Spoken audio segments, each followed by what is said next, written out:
喂，黐玲啊，你近排好似個人又好活躍，但係又好似有啲記憶力好遲緩喎。唔係我近排，我不嬲都係咁樣樣嘅。我有呢個過度活躍，亦都有啲專注力不足。我成日話我自己係咁啊。但我近排覺得你好似特別嚴重喎，所以我而家先發現咗呢個你有少少呢個問題喎。咁點 check？我要睇下我哋有趙醫生喺度，問下趙醫生先。點 check？佢點樣救佢啊？我就係家庭醫生咁啊，睇你個家庭嘅。咁但係如果有一啲咁複雜嘅問題，我哋梗係請專家嚟啦。好啊！今日好開心啊，真係請到香港科技大學醫學院精神科嘅臨床教授何振敏教授。我就做咗好多研究啦，關於呢個點樣係客觀診斷呢個 ADHD 嘅成人 ADHD。可唔可以咧先講翻咧咩叫做 ADHD？好啊，正常嘅人同埋有 ADHD，佢譬如同一個文件上佢係個分別喺邊度？先俾人哋了解下先嚇。咁我好總括講下啦。既然呢個名有兩 part，有 A 同埋 H，A 就代表專注力不足啦。咁佢譬如話有咩症狀咧？其實咧小朋友同成人咧，佢嘅症狀咧，如果睇即係我啲文獻咧係好相似，但係咧喺日常生活就好唔同啦。譬如話細個嘅時候，我哋上堂唔留心啦，咁大個就我哋開會唔留心啦。譬如另一個就唔見嘢啦。咁細個都係唔見咩文具啊、擦膠啊、鉛筆，大個可以唔見咩身份證啊、護照啊，哇！公司一個好重要鎖匙唔見咗喎，咁所以你發覺咧，你睇就喂唔見嘢，但係細個同成人咧嗰個影響係可以好分別好大嘅。可唔可以話嗰個人係粗心大意咧？嗱，所以咧我哋就係好客觀啦，因為咧其實咧好多嘅 ADHD 朋友咧都受到好多委屈嘅，咁佢話人哋就話你努力啲咪得咯，或者佢哋咁粗心大意。但係咁我哋講得客觀咧，我哋有啲人咧見個報告喊嘅，因為點解咧？佢話我第一次可以證明俾人睇，我唔係粗心大意。其實我個腦都係同人哋個腦係有啲唔同嘅。咁而另外頭先我哋講翻啦，咁個 H 係代表咩啊？多動啦。嗱，因為咧成人同細路仔呢度有啲分別啦。我哋如果學咗社交禮儀嘛，我哋多動咧係少咗嘅。即係譬如話，我哋唔會見到成人開會走嚟走去啦，上堂，但係細路仔可能會坐唔定啦。但係咧 ADHD 咧有一個症狀啦，就係摁腳啦。咁好多嘅父母話唔好摁啦，冇禮貌喎。但係其實點解要摁腳咧？因為其實咧，尤其是嗰啲 ADHD 朋友，如果係血氧含量低咧，譬如話我開會，我唔係走嚟走去啦，但我摁腳嘅時候咧，我嘅血氧咧就會增加啦。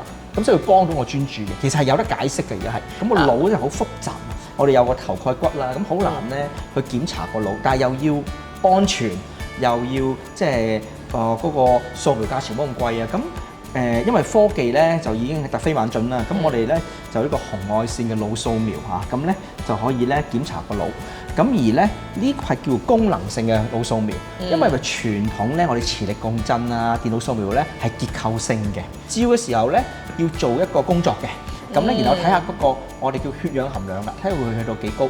通常咧ADHD 嘅成人咧會比我哋叫健康對照啦，冇 ADHD 人咧係會低啲嘅。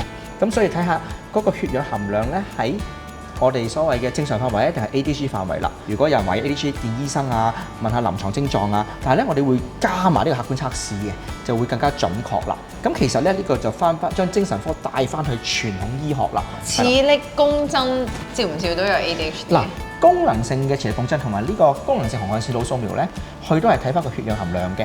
咁亦都係建議咧係要做個腦咧要做一啲嘅運動，譬如話，因為我哋呢個通常就叫啲人諗一個英文字母 A 咁先算啦，可唔可以諗越多英文字越好咧？Apple 啊、Aeroplane 啊等等嚇，咁睇個血氧含量會去到幾高？咁咧通常咧做呢個工序嘅時候咧，我哋個腦前端我哋英文叫 frontal lobe 同埋腦側邊咧叫 temporal lobe 咧都會好多血氧嘅，因為點解咧？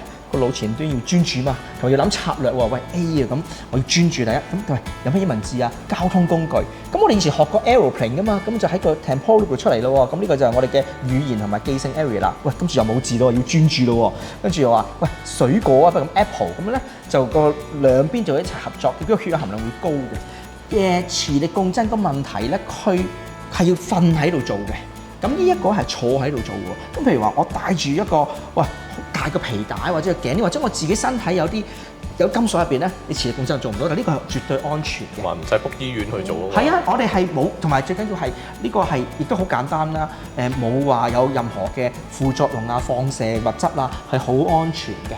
咁好啦，咁知道咗有 ADHD，咁點啊？咁有咩方法可以改善咧？有冇咧？有幾樣嘢啦。第一就係、其實呢個都係一個即係病啦。咁其實咧係有藥醫嘅，而藥物咧係會增加兩種化學，咁就叫做多巴胺同埋腎上腺素。根據我哋嘅醫學嘅了解咧，藥係會增加呢樣嘢，而增加呢個多巴胺咧，個人會有動力。因為其實咧 ADHD 有個症狀就係拖延症。我點解次次 deadline 之前先做咧？即係我係咁拖延咯。但係佢增加多巴胺嘅動力多咗，去早啲做啦。咁而增加腎上腺素咧，佢人咧警覺性高咗，小心咗。咁所以咧藥物係可以幫嗰個人嘅。咁當然另外一個咧就係可以雙管齊下咧，就係心理治療啦。通常就話你有冇做時間表啊？有冇做一個英文叫 to do list 啊？因為我哋 ADHD 朋友咧好多時係分心啊。咁譬如突然間喂呢樣好得意喎，咁我就做咗其他嘢，本來我要做嘅嘢唔記得咗啦。咁我哋就會同佢分析你有冇做呢啲時間表啊，或者 to do list 啊，咁就睇下佢哋可能就溫故知新啦，會諗下係喎，應該做時間表對我有用喎。